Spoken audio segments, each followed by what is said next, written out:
வணக்கம் உறவுகள் நண்பர்கள் தமிழ் சொந்தங்களா எப்படி இருக்கீங்க? நல்லா இருப்பீங்க நான் நினைக்கிறேன். நானும் அதே போல் தேவனுடைய சுத்த கிருபையால் நல்லா இருக்கிறேன். என்னென்று கேட்டால் இன்றைக்கு 5ஆம் மாதம் 23ஆம் தேதி சனிக்கிழமை. வெயில் இன்றைக்கு வேறு லெவலில் கொளுத்தி கொண்டு இருக்குது. இப்போ காலையிலேயே 2 அலுவல் இருந்ததை போய் முடிச்சிட்டு வந்தாச்சு. நீ இரவு வேலைக்கு போகணும். என்னென்று கேட்டால் இப்போ இந்த பாராளுமன்றத்தில் டாக்டர் ராமநாதன் அர்ச்சுனான்னு சொல்லி அந்த அழகான ஒரு பேர் வரிகளோட பாராளுமன்றத்தில் போய் நின்று கொண்டு என்னென்று கேட்டால் நான் தமிழர் ஒருங்கிணைப்பாளர் சீமான் அவர்களை தான் ஆயுதம் கொண்டு வர முடியலை, கொண்டு வந்திருந்தா சுட்டு இருப்பேன்னு சொல்லி அதில் சொல்லியிருந்தார். அப்போ இதை என்னுடைய நண்பர்கள் எல்லாம் அடித்து என்னோட கதைச்சி கேட்டார்கள். நீ என்ன யூடியூப்புகளில் வரையில்லை, ஃபேஸ்புக்கில் வரையில்லை, என்னாச்சுன்னு சொல்லி. உண்மையிலேயே எனக்கு நிறைய வேலைன்னு சொன்னால் நான் ஒரு 3 வேலையை அப்படியே செட் பண்ணி என்னுடைய 7 நாளும் அந்த பயணத்துக்களை ஓடிக்கொண்டிருக்கிறதால வலைதளங்களை பார்ப்பேன். நேரங்கள் கிடைக்கிற இல்லை. என்னென்னு கேட்டால் யூடியூப்புக்கும் வீடியோக்கள் வைக்க முடியலை. இப்போ அண்டவற்ற காரியங்களோட போயிட்டு அப்படியே வரவே நேரங்கள் சரியாக இருக்கும். அப்போ இதுக்கிடையிலேயே என்னென்னு கேட்டால் அரசியல் போராளி இப்போ தமிழ்நாட்டு சிஎம் இருக்கிற விஜய் அவர்கள் வந்தோடனே என்னுடைய நண்பன் என்னோட நீண்ட நேரம் கதைச்சான். என்னென்னு கேட்டால் அவன் உண்மையிலேயே நான் தமிழர் கட்சிக்கு ரொம்ப விசுவாசியமான ஒரு ஆளாக இருக்கிறான். அவன் தமிழ் தேசியத்திலேயே பயணப்பட்டு கொண்டிருக்கிறதால அதை குறித்து என்னோட நீண்ட தூரம் எப்படியும் ஏறக்குறைய ஒரு அரை மணித்தியாலத்துக்கு கூட ஒரு ரெஸ்டாரண்ட்டில் கதைச்சான். கதைக்கும் பொழுது நிறைய விடயங்களை என்னிடத்தில் முன் வச்சு சொல்லியிருந்தான். அப்போ எனக்கு பொதுவாக நான் தமிழர் கட்சிக்கும் எனக்கும் எந்த விதமான பிரச்சனையும் கிடையாது. அவன் என்னுடைய நண்பர் நான் தமிழர் கட்சி. நான் இப்படி இங்கால விஜயனுடைய தாவைக்கா கட்சியினுடைய ஆதரவாளராகத்தான் நான் இருக்கிறேன். கொள்கைகள் எப்படியாவது இருக்க வேண்டும் என்றுதான் ஒவ்வொரு அரசியல் தலைவருடைய விருப்பமும். அதே போல் நான் தமிழர் கட்சி சீமான் அவர்கள் தமிழ் தேசியத்தில் உறுதியாகவும் இந்தியாவில் தமிழ்நாட்டில் மாத்திரமில்லாமல் உலகமெங்கிலும் வாழ்கிற தமிழர்கள் இடத்திலும் அவர் இடம் பிடித்திருக்கிறார். என்னென்று கேட்டால் அவர் எங்களுடைய ஈழத்து போரை முன்னிறுத்தி அதே போல் நம்முடைய தேசிய தலைவரை அவர் ஒரு தனக்கு தலைவராக ஏற்றுக்கொண்டு அதை தமிழ்நாடு முழுக்களும் அல்லாமல் உலகமெங்கிலும் தெரியப்படுத்துகிற விதத்தால் அவர் அதை செய்து கொண்டிருக்கிறார். தமிழில் தேசிய தலைவருடைய படங்களை வைத்து அவர் சீரும் சிறப்புமாக அரசியல் செய்து கொண்டிருக்கிறார். அதில் எந்த மாற்று கருத்தும் இல்லை. ஆனால் அவர் விஜயோடு ஆரம்பத்தில் சிஎம் அவர்களை கட்சி தொடங்கினோட சந்தித்திருக்கும் பொழுது அவர் கூட்டணிகளை பற்றி 2 பகுதிகளை 3 தடவைகள் அவர்களுக்கு பேச்சுவார்த்தை நடந்தது. அதாவது இப்போ சிஎம் இருக்கிற விஜய் அவர்களுக்கும் நான் தமிழர் கட்சி ஒருங்கிணைப்பாளர் சீமான் அவர்களுக்கும் பேச்சுவார்த்தை நடந்திருந்தது. ஆனால் அதில் பேச்சுவார்த்தை எப்படி என்று கேட்டால் காங்கிரஸை குறித்துத்தான் முழுமையாக நான் தமிழர் கட்சி சீமான் அவர்களும் அவரிடத்தில் முன்வைத்திருந்தார். அவர்கள் இப்பொழுது காங்கிரஸை ஆதரித்து கொண்டு தான் முதலமைச்சராகி அவர் 10 நாளுக்குள்ளேயே மிக சிறப்பாக நல்ல நலத்திட்டங்களை அறிவித்து அவர் இப்போ தன்னுடைய சிஎம் பதவியை சரியான நேரத்துக்கு சென்று சரியான நேரத்துக்கு மக்களுக்கு என்னென்ன தேவையோ அதுகளை அவர் செய்து கொண்டிருக்கிறார். நான் எப்பொழுதும் தாவேகா கட்சி ஆதரவாளராகத்தான் நான் பயணப்படுவேன். ஏதாவது அது கருத்து முரண்பாடுகள் வேறுபாடாக வந்தால் அதையும் நாங்கள் அவர்களுக்கு முகநூல் வழியாக எடுத்து செல்லக்கூடிய விதத்தில் தான் நான் பயணித்து கொண்டிருப்பேன். அதே போல் இங்கும் கூட தாவேகா கட்சி அதாவது நடிகரும் சிஎம்முமான விஜய் அவர்கள் வந்தவுடன் இங்கும் கூட எங்களோட பிரான்சில் எங்களுடைய தமிழ் வாலிபர்கள் மிக அருமையாக கேக் வெட்டி கொண்டாடி மிக மகிழ்ச்சியாக அதை செய்திருந்தார்கள். அது நல்ல விடயம்.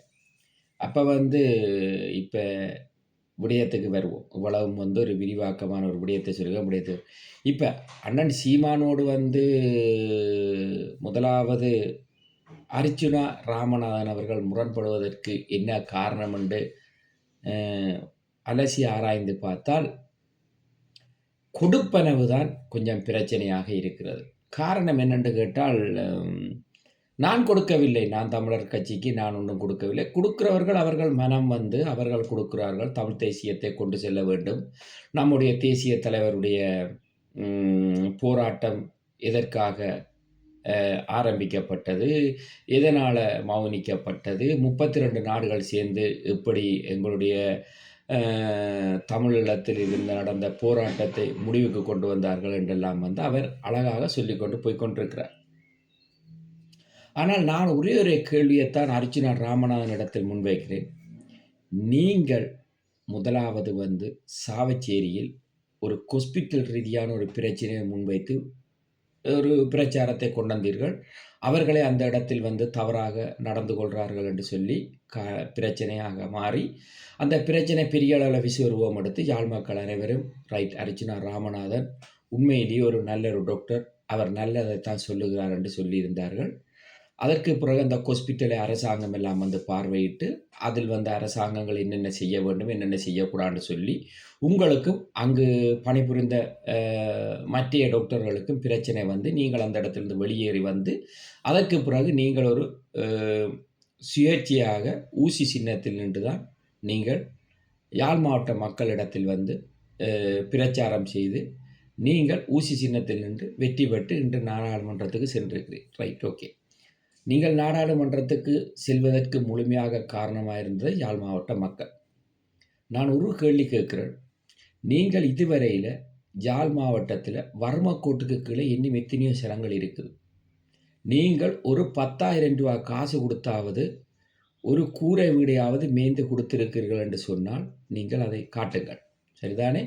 நாங்கள் இங்கிருந்து கொண்டு சும்மா இல்லை. நாங்கள் ஒவ்வொரு நலத்திட்டமும் செய்து கொண்டிருக்கிறோம். நாங்கள் வேதம் சொல்லுகிறது இடது கை செய்வது வலது கைக்கு தெரியா இருக்கட்டும் என்று சொல்லி நான் சரியான என்னுடைய தம்பியாக்கள் தங்கச்சியாக்களோடு கதைத்து ஒவ்வொரு நலத்திட்டத்தை நாங்கள் செய்து கொண்டிருக்கிறோம்.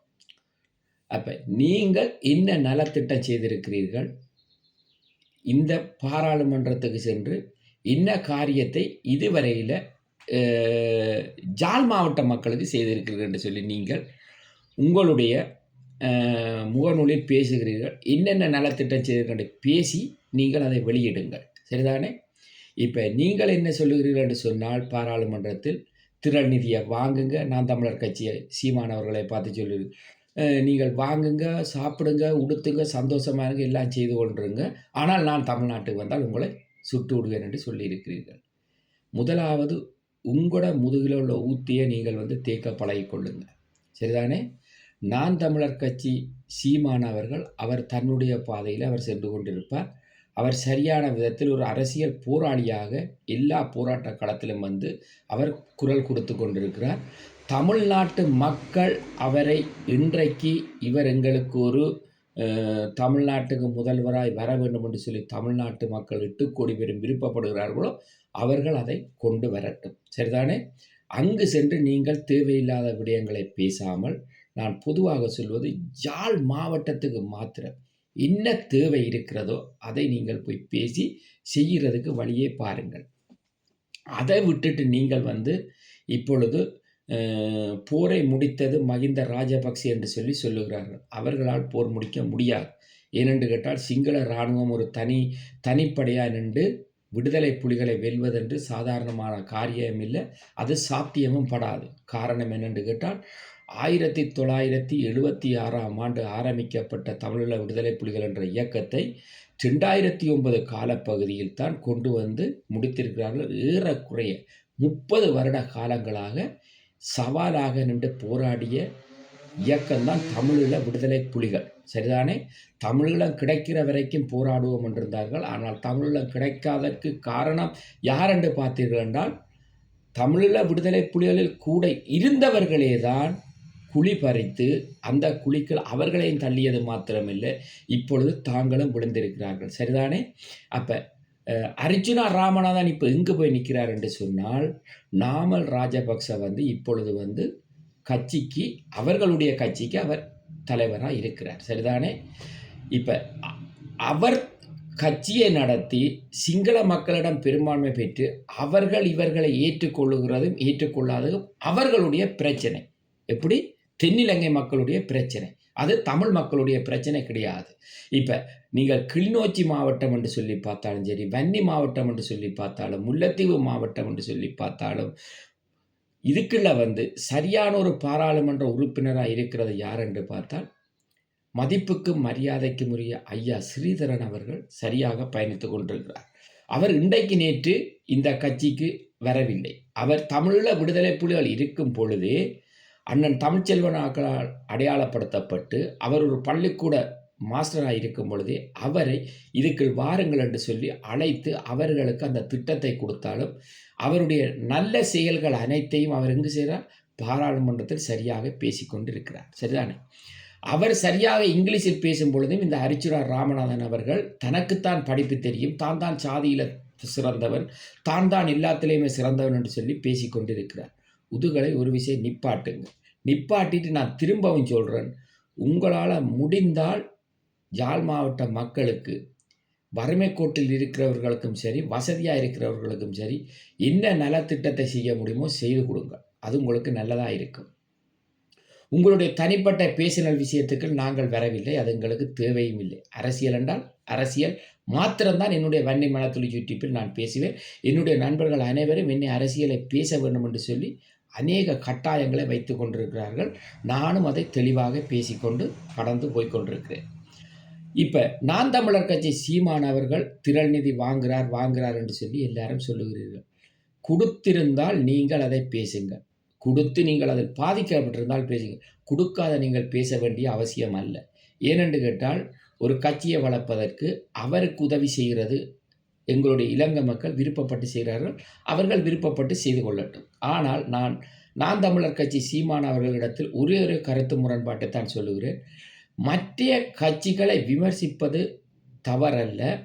ஆனால் விமர்சிப்பதற்குரிய சரியான காரணங்களை வைத்து விமர்சிக்கும் பொழுது கொஞ்சம் சரியான விதத்தில் விமர்சித்து கொள்ளுங்கள். மற்றபடி உங்களிடத்தில் நாங்கள் எந்த கருத்து முரண்பாடையும் கொண்டு வரவில்லை.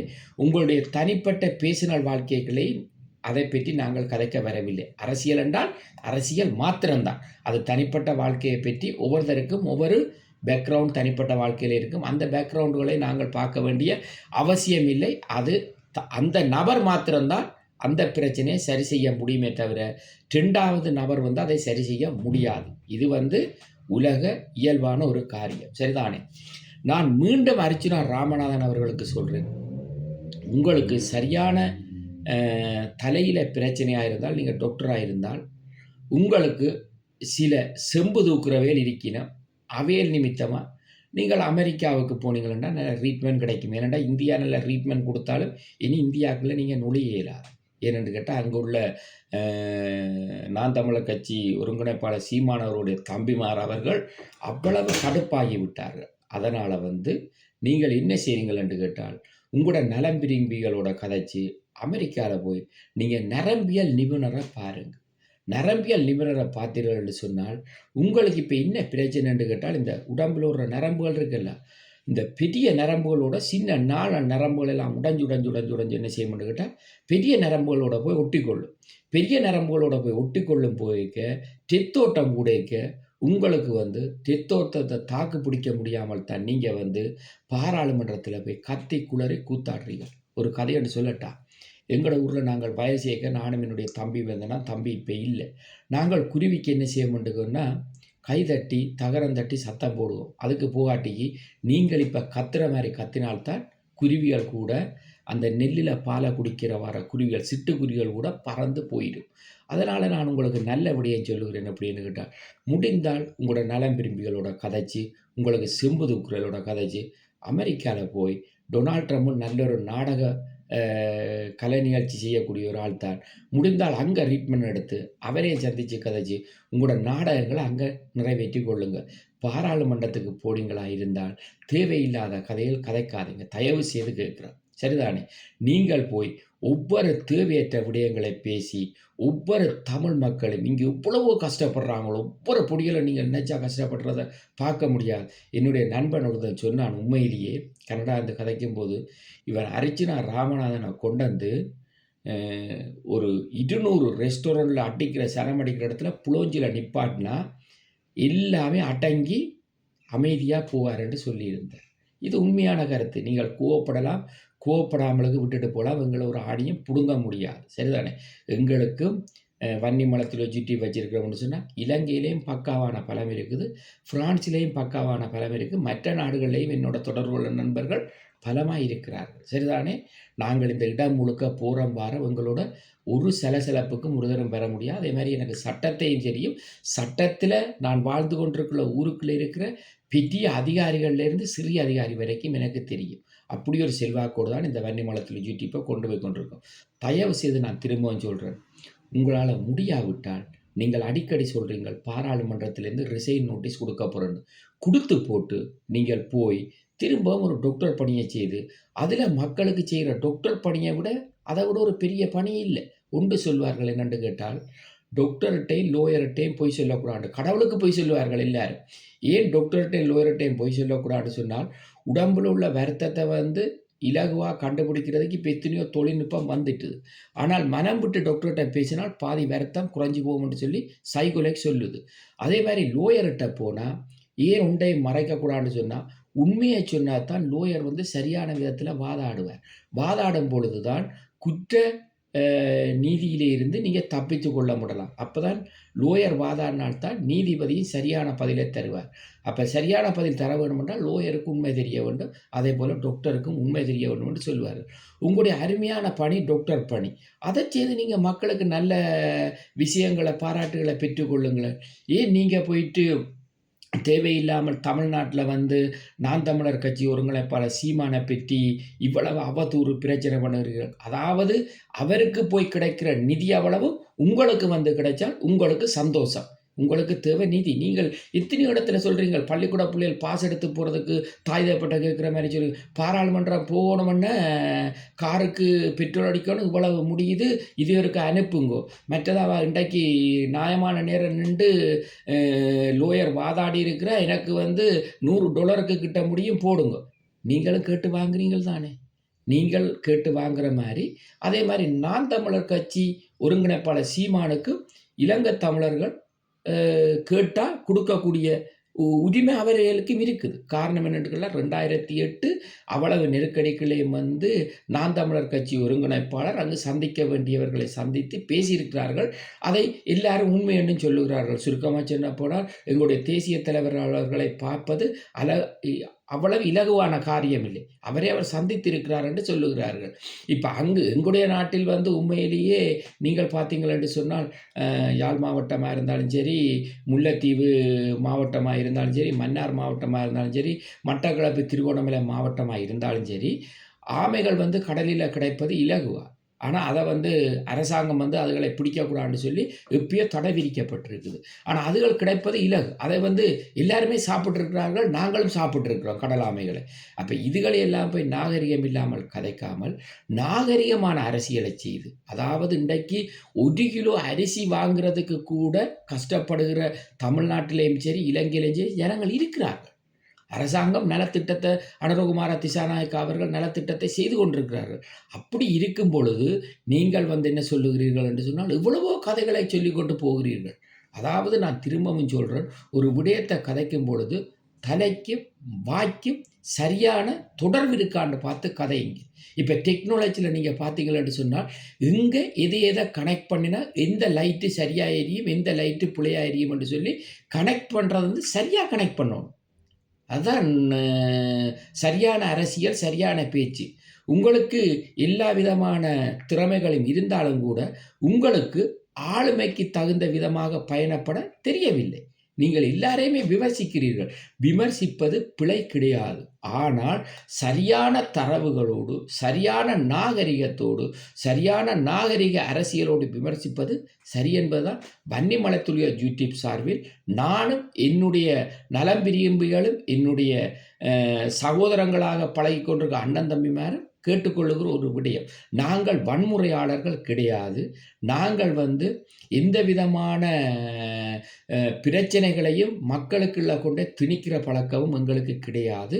நான் மீண்டும் சொல்லுகிறேன், எங்களுடைய இலங்கை மக்கள் அனைவரும் கடைசி குடிமகன் வரைக்கும் ஒரு பிடி சோறு சாப்பிட்டு நல்லபடியாக ஒரு இடத்தில் படுத்து எழும்புறதுக்கு ஒரு இடத்தை எந்த அரசாங்கம் கொடுத்தாலும் நாங்கள் அந்த அரசாங்கத்தோடு துணை நிற்போம். அதற்காக எங்களுடைய இனத்தை அளித்த அரசாங்கங்கள் இனி வரும் என்பது சாத்தியமில்லாத காரியம்.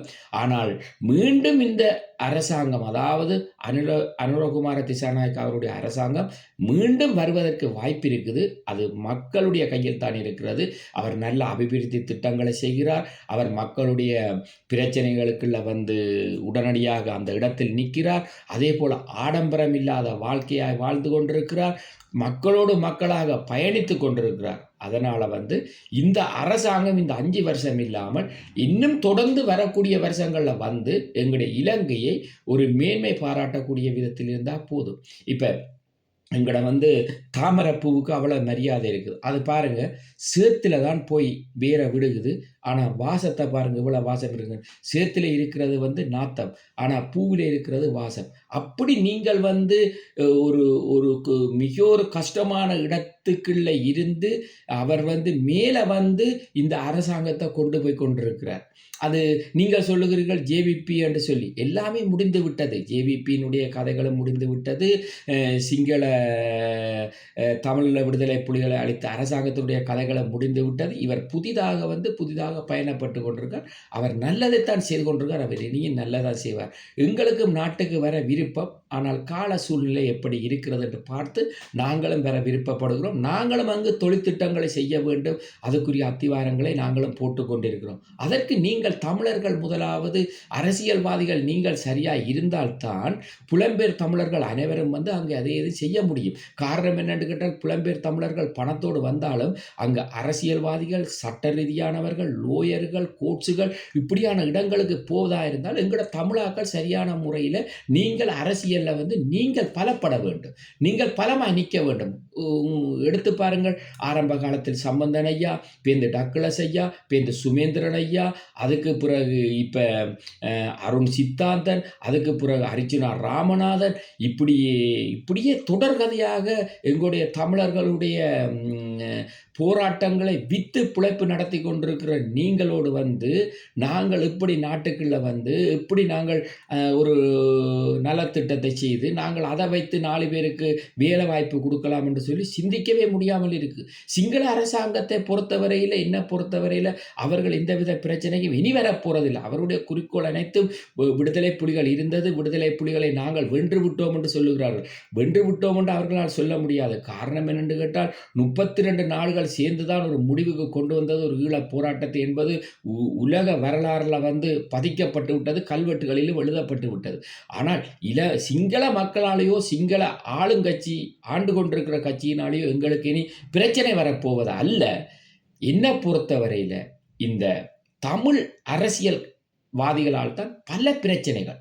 இவர்கள் தங்களுடைய சொகுசு வாழ்க்கைக்காகவும், தங்களுடைய தேவைகளுக்காகவும், தங்களுடைய சுகத்துக்காகவும் எங்களுடைய மக்களை ஒரு பகடக்காய வைத்து கொண்டு பயணப்பட்டு கொண்டிருக்கிறார்கள். இதுக்கிடையில் பார்த்தால் தமிழ்நாட்டுகளிலும் போய் நாம் தமிழர் கட்சி ஒருங்கிணைப்பாளர் சீமானோடும் முரண்பாடுகளை ஏற்படுத்தி கொண்டிருக்கிறார். என்னை பொறுத்தவரையில் நான் மீண்டும் சொல்லுகிறேன், சீமான் அவர்கள் கட்சிகளை விமர்சிக்கும் பொழுது தரக்குறைவாக பேசாமல் நலமான விடயமாய் பேசினாலே போதும். மற்றும்படி எங்களுக்கும் அவருக்கும் எந்த கருத்து முரண்பாடும் இல்லை. அவற்றை தனிப்பட்ட பேசின வாழ்க்கையை பற்றி நமக்கு தேவையும் இல்லை. காரணம் என்னென்று கேட்டால், இங்கே யாரும் பர்ஃபெக்டாக வாழ்கிறார்களான்னு கேட்டால் அப்படி ஒரு கேள்விக்குறிதான். விளங்குதான்? அதை விட்டுட்டு நீங்கள் மக்களுக்கு பணி செய்யணும் என்று பொது வழிக்கு வந்திருக்கிற எந்த அரசியல் கட்சிகளாக இருந்தாலும், உங்களுக்கு உதாரணமாக சொல்ல போனால் ஐயா காமராஜர் போல 2 வேட்டியும் 2 சேட்டும் வச்சு கொண்டு மற்றது எல்லாத்தையுமே கொடுங்க. நான் இப்போ ஒரு அரசியல் கட்சியாக வந்தேன்னா நான் அப்படித்தான் செய்வேன். நான் இப்போ இலங்கையில் இருக்கிறதா இருந்தால் நான் நிச்சயமாக அதைத்தான் செய்வேன். இப்போ தான் செய்து கொண்டிருக்கிறேன். இப்போ எங்களுக்கு பங்களா வேணும், எங்களுக்கு 1க்கு 4 கார் வேணும், எங்களுக்கு பெரிய தோப்பு வேணும், எங்களுக்கு பெரிய இதுகள் வேணும்னு சொத்து சேர்க்காதீங்க. சொத்து சேர்க்க நீங்கள் வர இல்லை. நான் இந்த காணொளி அரை மணி நேரத்துக்கு மேலே வைக்கிறேன் பாருங்க. சொத்து சேர்க்காதீங்க. முதல்ல வந்து ஒவ்வொரு இடமா போங்க. ஊரா இன்றைக்கு வன்னியில் பார்த்தீங்களா எத்தனையோ கிராமங்கள் இருக்குது. அந்த கிராமங்களுக்கு என்ன தேவை போயிருக்குதா? கரண்ட் இருக்குதா? டொய்லெட் வசதி இருக்கா? வீடு வாசல் இருக்குதா? விவசாயத்துக்கு உரம் கிடைக்குதா? மருந்து கிடைக்குதா? அந்த அறுவடை செய்கிற நெல்லுகளை கொள்வனை செய்யணுமா? ரோட்டு இருக்குதா? பிள்ளைகளுக்கு பள்ளிக்கூடம் போகிறதுக்கு பஸ் இருக்குதா? அங்கு அங்கு ஆட்கள் போய் வாரத்தில் ஒரு நாள் போகிறதுக்கு ஆலயங்கள் இருக்குதா? அது சைவ மதமாக இருந்தாலும் சரி, புத்த மதமாக இருந்தாலும் சரி, இஸ்லாமிய மதமாக இருந்தாலும் சரி, கிறிஸ்தவ மதமாக இருந்தாலும் சரி, ஊருக்கு ஒரு கோயில் இருக்குதா? கோயில் இருந்தால்தான் கள்ளன் இருக்க மாட்டான், காவாலி இருக்க மாட்டான், விபச்சாரி இருக்க மாட்டான், குடிகாரன் இருக்க மாட்டான். அவர்களை வந்து மத போதர்கள் திருத்தி விடுவார்கள். அப்போ இதுகளை நீங்கள் செய்கிறத விட்டுட்டு போய் நீங்கள் வந்து தேவையில்லாமல் வந்து தமிழ்நாட்டில் இருக்கிற நான் தமிழர் கட்சியினுடைய சீமானர்களை விமர்சிப்பதும், அங்குள்ள மற்ற கட்சிகளை ஆளுங்கட்சியில் இருக்கிற ஆட்களை விமர்சிப்பது எல்லாத்தையும் நிறுத்துங்க. அவர்கள் சரியாக பயணப்பட்டு கொண்டிருக்கிறார்கள். நீங்கள் வந்து சரியான விதத்தில் பயணப்பட வேண்டும் என்றுதான் என்னுடைய ஒட்டுமொத்த வன்னி மலத்துளி யூடியூப் சார்பினுடைய வேண்டுதல். அதாவது மீண்டும் அர்ஜுனா ராமநாதனுக்கு நான் சொல்லக்கூடியது, படித்ததற்கு தக்க பலனை நீங்கள் மற்றவர்களுக்கு உங்களிடத்திலிருந்து கொடுங்கள். சுடுவது அதெல்லாத்தையும் விடுங்கள். இதெல்லாத்தையும் பார்த்து கடந்து வந்து கை கால்களை இழந்து, அங்கவீனங்களை இழந்து, கண்ணை இழந்து, இழக்கக்கூடாத இடங்களையெல்லாம் இழந்து அதெல்லாம் சொல்ல முடியாது. என்னுடைய நண்பன் உண்மையிலேயே போராட்டத்தில் வந்து உண்மையாக சொல்லுவேன். என்னுடைய நண்பன் விதையில் வடிபட்டு விதை இல்லை. அவ்வளவு வலிகளை தாங்கி இன்றைக்கு எத்தனையோ பேர் மறைமுகமாக வாழ்ந்து கொண்டிருக்கிறார்கள். நீங்கள் நல்லதை செய்யுங்கள். நீங்கள் நல்லதை செய்தீர்கள் என்று சொன்னால் உங்களையே அவர்கள் விமர்சிக்க போகிறார்கள். விமர்சிக்க மாட்டார்கள். உங்களோட அவர்களும் கைகோத்து வந்து சரி சிங்கள அரசாங்கத்திடம் வந்து நாங்கள் கேட்க வேண்டியதை உரிமையாக கேட்கலாம். வன்முறைகள் தேவையல்ல. உரிமையாக கேட்டு உரிமையாக பெற்றுக்கொள்ள முடியும். இதை விட்டுட்டு நீங்கள் போய் நீங்களே ஒரு பாராளுமன்ற உறுப்பினராக நின்று கொண்டு ஒவ்வொரு விடயங்களிலும் தேவையில்லாத விடயங்களை பேசி மற்ற கட்சிகளை விமர்சித்து மற்ற மாநிலங்களில் மற்ற நாடுகளில் இருக்கிற கட்சிகளை விமர்சித்தால் எப்படி சிங்கள அரசாங்கம் எங்களுக்கு என்று சொல்லி ஒரு சுய உரிமையை சுய நிர்ணயம் தர முடியும்? இதுகளை கொஞ்சம் உங்களோட கவனத்தில் எடுத்துக்கொள்ளுங்கள். நீண்ட நாளுக்கு பிறகு நான் இந்த வீடியோவில் வந்திருக்கிறேன். உங்களிடம் இந்த விடை பெற்றுக் கொள்கிறேன். உங்கள் அன்பு என்ற நன்றி வணக்கம் நண்பர் அனைவருக்கும்.